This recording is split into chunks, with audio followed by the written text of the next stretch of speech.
I saw a billboard. You've probably seen this billboard too. It's circulating on social media. And it says, where do you draw the line between food and not food? Yeah, and yeah, here's a bunch of animals. Yeah. And somebody, in a cheeky way, they just drew a line right between, I think, like chicken and dog. Yeah. But why don't we eat horses? The horse was on the line of animals we don't eat. And honestly, like if I looked at a cow and I looked at a horse and you said, which one of these looks delicious? All right. Which one would you pick? Would you pick the thing with snot running down its nose that regurgitates its own food out of its fifth stomach so that it can chew it one more time? Or would you pick the thing that can run and has a lot of muscle? Right. Well, I mean, a fatty cut of meat's good. So I think, who is it? Pulp Fiction. It comes down to personality, right? Personality. There you go. So pigs don't have a good personality. I mean, you'd be 10 times more charming than that Arnold on Green Acres, right? No, but I kind of feel like there's something to the personality. You know, dogs, horses. You know, you give them names. You. All right. Well, then that leaves me with one other question. Uh-oh. If personality is the defining factor, why don't we eat cats? You are listening to The Soapbox. I'm Paul. And I'm Eric. This all started out with a list. What's that all about? So I've compiled a list over the years of things that just bother me, things that grind my gears. And I shared that list with you. And I thought, you know what? That would make interesting conversation. Sometimes I'm going to want to agree with you, and it's just going to be something we talk about. Other times, though, I'm going to want to steel man the opposite position because I think that's just interesting conversation. Yeah, and keep in mind, I'm always right, but Paul's just a really good debater. Hey, I'm going to say a name, and I want you to think of this individual's most notable accomplishment. Okay. Adolf Hitler. The Volkswagen. That was quick. Did you know that preceding some small events that happened between 1939 and 1945, that Adolf Hitler was a painter? Huh. And I learned this, I think it was in the Guggenheim, and I saw some of his paintings. And apparently he was no good, which I'm not one to judge art. Yeah. I'm not a painter either. But he was denied entry to art school and had a tantrum after that. So the tantrum part, not sure if that's true. The art school thing, though, if he had just been admitted to art school, we wouldn't have had World War II. Yeah. Well, that administration's got to feel pretty bad. I know. Now, here's the real question. I actually saw these paintings, which were unmemorable. I couldn't describe even what the subject was or the composition or any of that. But they were there. Mm-hmm. And it got me thinking, should they be? Should we put the paintings of a madman who was a racist and a genocidal maniac, sociopath, psychopath, whatever the appropriate descriptor is, should we put that on public display? Should we celebrate those works? Are they an important contribution to society? Yeah. And so that's the most extreme iteration of what I think we should talk about today, and that is, should we separate the art from the artist? Yeah. And I think that we should unpack that a little bit. So the Hitler one's interesting because I was part of a riverboat cruise some years ago with Kristen's family, and one of our stops is Nuremberg. And after getting the hilarious joke from the tour guide about how, you know, over the years more and more people are, you know, putting their hands up in the Hail Hitler salute, whatever, and it's just been growing and growing, and more people are doing it until they realize they're all taking selfies. He really laid it out. It was great. But anyway, we're there, and one of the things they pointed out in Nuremberg, some of the buildings that Hitler was building, was working on, you know, constructing for him and his, you know, whatever. They've, instead of tearing them down or restricting access to them, they just let them go. Oh, just let them rot. Let them overgrow, and it was so. This is maybe a tangent to what we're going to talk about a little bit, but it's interesting that they're hanging his art wherever on display, are they doing it in kind of a shameful way? Like, look at this junk. It wasn't a shaming thing. I think in the context, they certainly weren't celebrating the man, because I think a lot of times art is seen as human expression. Yeah. And whatever that man wanted to express, it doesn't need to be heard. I think it was more a conversation of look at the depth of human complexity, look at the potential that could have been, and it's a head scratcher to think of how this could have played out differently if certain events had transpired differently. Yeah. But let's take it down a notch, because I led with the most extreme example. But I have seen a sticker, maybe you've seen this sticker too, on the back of a Tesla before, and it said, we bought it before we knew how crazy he is. Right. Which, of course, we're just talking about, everybody knows is Elon Musk, that crazy guy. Yeah. But the fact of the matter is, like, regardless of what your politics are, Elon Musk has done more to advance electronic vehicles, EVs, than any other individual human being currently alive.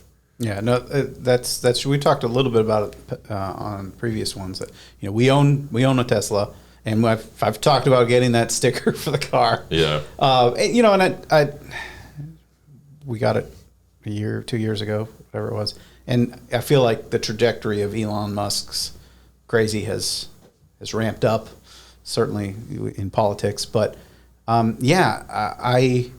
we didn't sell the car, or it's hard for me to say we're not ashamed to own it, but it really has advanced EV thinking. I look around, I see Teslas everywhere. I see EVs in general a lot more. Yeah, it's a tough one, because, and I know he's a very divisive figure. Now, I will give you one curative statement. Apparently, Elon Musk is talking about getting rid of daylight savings time. Right. And so between him and I think it's Vivek Ramaswamy, they're part of some cabinet or some appointment of Trump's where that's one of the topics, and it's going to be done under the auspice of efficiency, like a governmental efficiency measure.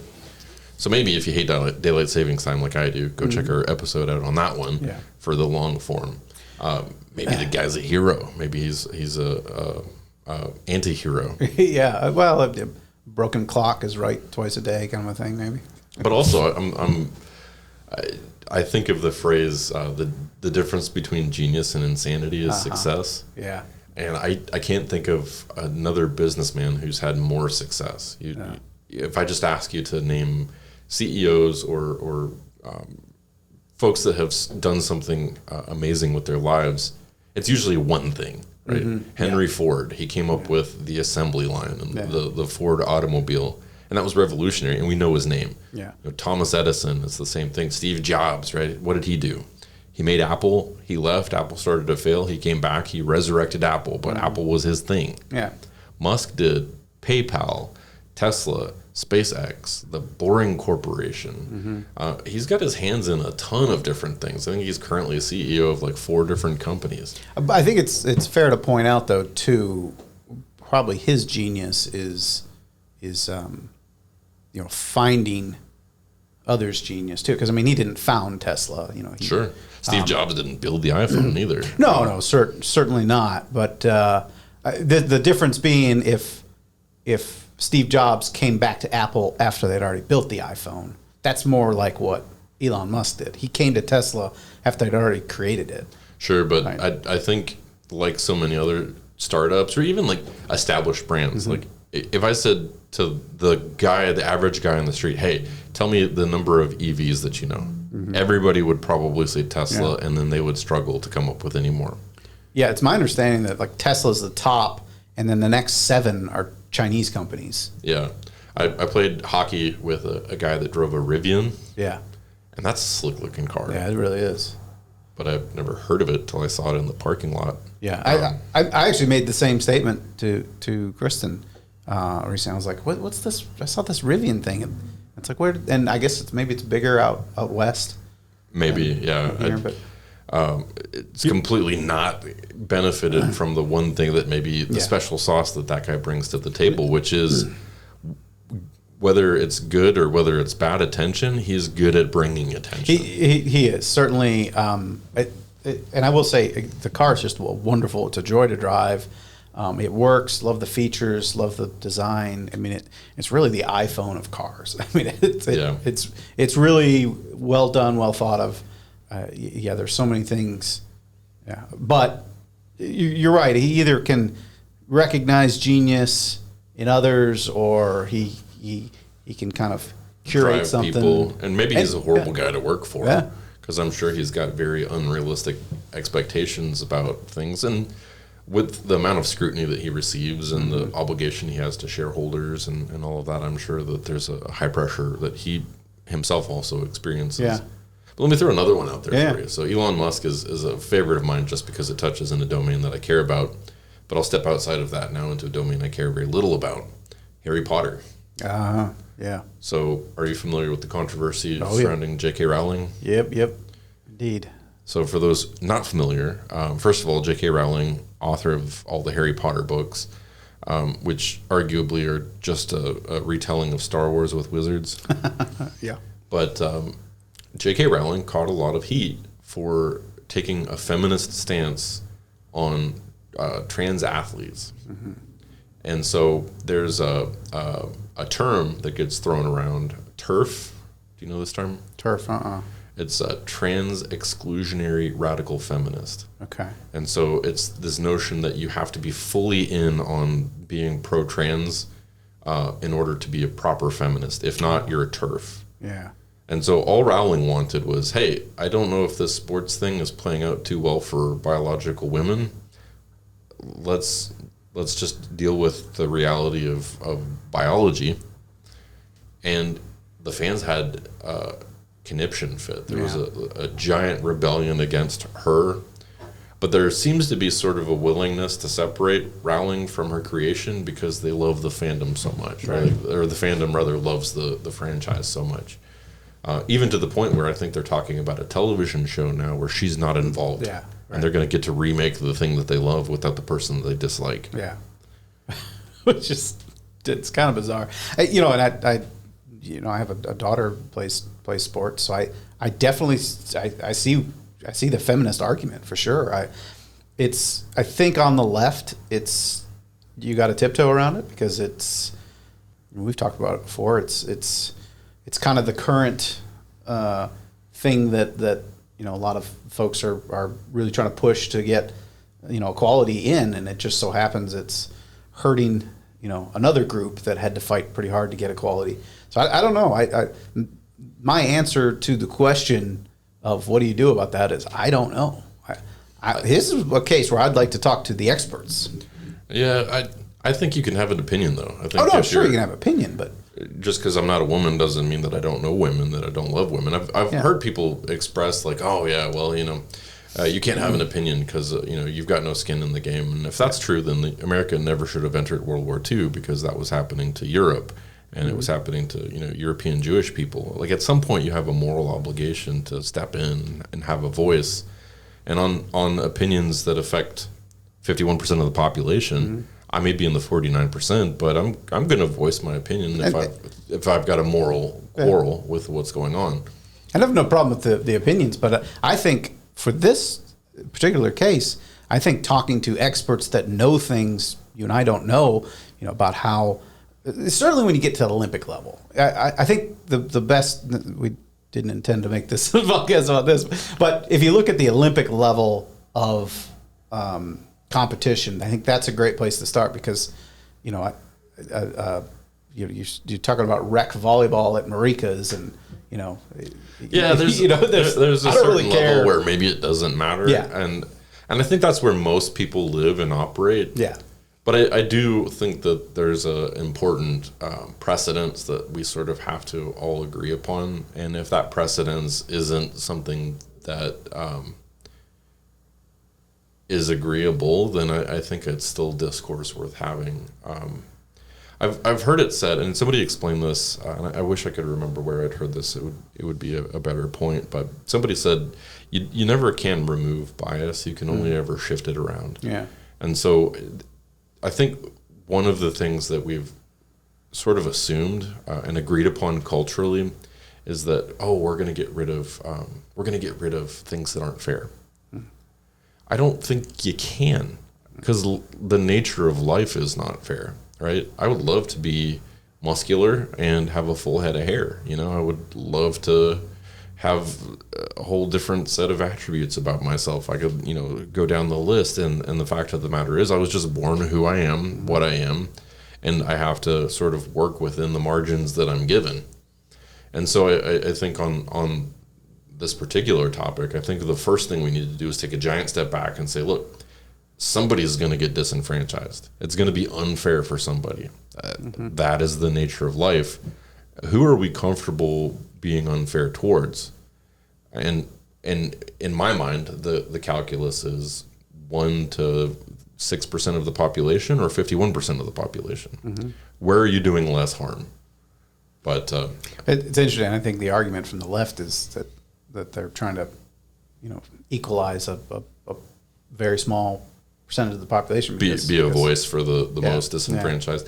I can respect that until it intrudes on other people, and then I feel like we really have to be more cautious. We can't experiment with the real world. I think this whole conversation starts at the Olympic level, and then once they get that figured out, I think it can trickle down to high school sports and all the rest of it. But we'll see how it plays out. Yeah, I don't pretend to have fantastic solutions for all problems, but I do think it's a conversation worth having. But a different conversation, separating the art from the artist. If we can come all the way back now to the original point. Yeah. I'll throw one more out there, and then I think I'm spent. I got a couple. Okay. Yeah. This one may be very short. I got a text message from a buddy, and he sent me a link to buy tickets to go see the band Creed. And are you familiar with all the backlash that Creed has received? So Creed, very, very popular in the, I want to say, late 90s, early 2000s. Yeah. I may be a little bit off on the dates there, but power ballad, good old boy rock, just lots of fanfare in the slightly post-grunge era of rock and roll. And then the lead singer, Scott Stapp, starts just behaving like a lunatic, sharing a hot tub with Kid Rock and all the floozies. And he sort of had this weird religious subtones in the music or themes in the music, and then the whole band wanted to do cocaine and hang out with strippers and not act the way that the lyrics implied. So for just a brief moment, you'd actually hear Creed music played at like church events, and then they're like, "Oh, wait a minute, nope, they're not one of us. Never mind. Control Z, don't play the Creed." And it sort of played out in a way where people found him to be a very hypocritical kind of guy. And it became popular and fashionable to not like Creed, whether the music was good or whether you liked the style or not. Was there like a Christian message to their songs? Yeah, Arms Wide Open. And, I was oblivious to that, I guess.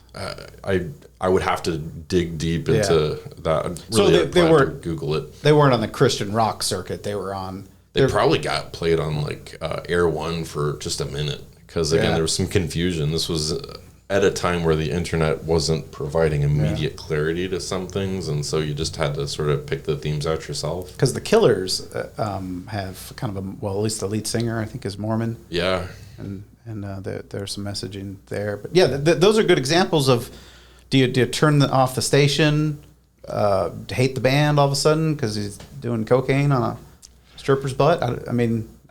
I felt like you added some details there. Was that not part of it? Did I watch the wrong video?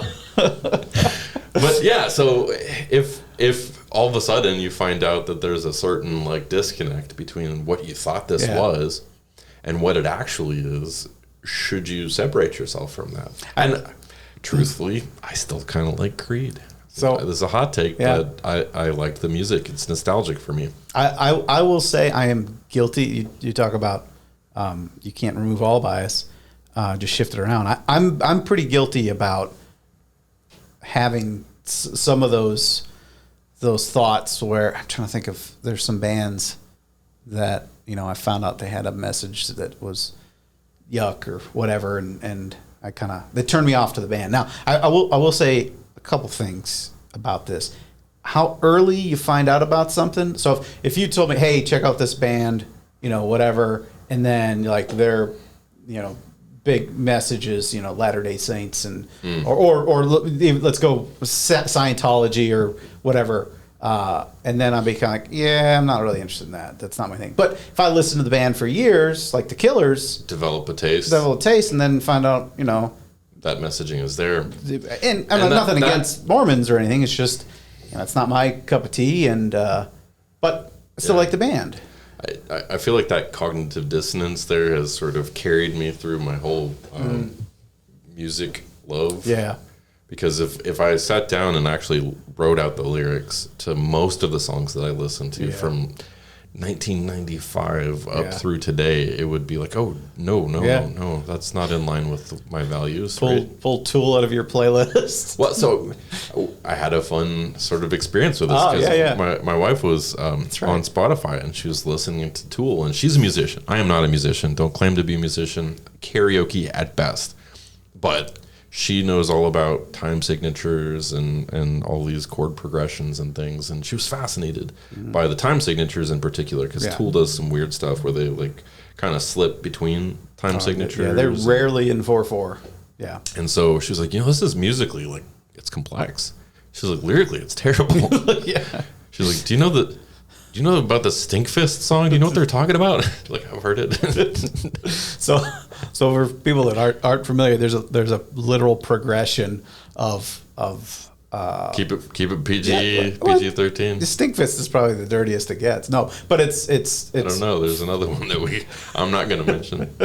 We'll cut it if we need to, but finger deep, knuckle deep, shoulder, elbow deep, and shoulder deep. Yeah. Throughout the song, you see it getting more and more worse and worse and worse, and it's like you could just see the disappointment on Grandma's face there. Right.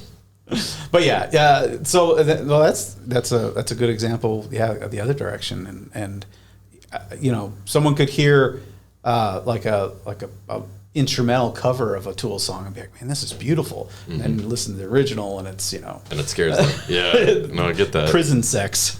So there's another one I'll throw out here, and this is I'm cherry picking from a conversation we've had a couple times in the past. But have you enjoyed the Lord's Chicken on Any Day But Sunday? Yeah. So that one, I feel like I'm a darling of the left because when I heard the hysteria around Chick-Fil-A and the anti-gay kind of messaging that I got, I was like, you know what, I'm not going to eat there anymore. And it kind of just started off as a ban for, my daughter was picking up on some of it, and she felt pretty strong about it. I was like, okay, I didn't even really like their chicken all that much, but I just generally don't go there. And it turned into a thing where I kind of stopped going, and then I doubled down on it because my dad decided to do the opposite of a boycott. A boycott. A boycott. Okay. So he purposely started going to Chick-fil-A and spending his money there to support them. Okay. And I don't know. I don't know if he did that in part just to cancel you out. Cancel me out, or he was just trying to make a message. But I've been pretty happy to just not eat there. And again, and I've talked about this at one of our summits even, and that's when I think Nick even brought up, like, hey, separate the art from the artist. You know what I mean? Yeah. I mean, we're talking a high-level CEO, and then there's going to be rich anyway. Yeah. And even if he made no more starting today, would still be well-to-do. And I think the whole boycott, the whole product boycott thing, here now there's some nuance, because when you're talking about music and you're talking about art, that's stuff that you consume that sort of maybe informs you on a subconscious level, your moral framework, your worldview. But then chicken sandwiches are chicken sandwiches. Right. And if you wanted to make all of your buying choices contingent on whether or not you are fully aligned with the values of the CEO and every major decision maker in an organization, you'd have to start growing your own food and remove yourself from society, because you're not going to find perfect alignment with anybody's worldview. Take a shot. Yeah. No, and you're right. And here's where my bias comes in. So are you familiar with some of the stigma around Jimmy John's CEO? I don't know anything about Jimmy John's. Okay. This one, I like Jimmy John's. I like the bread. That's what I know about Jimmy John's. I love the bread, love their sandwich. I worked there for some time. Really, really good, and it's a family favorite. Come to find out, he's hunts a big game and gets naked and sits on top of them. And Okay, sorry. Yeah. So I was about to defend that, but the second part got me maybe a little bit more reluctant to want to defend that. Well, I mean, who hasn't wanted to be naked on a zebra? Right. So this, take all this with a grain of salt, because this is not a podcast where you get your factual information. This is just conversations. But we're going to get a lot wrong. Yeah. I had heard at one point, and of course these are Facebook memes or whatever, but I had heard, he was going after like real, like exotic animals that, you should not be killing.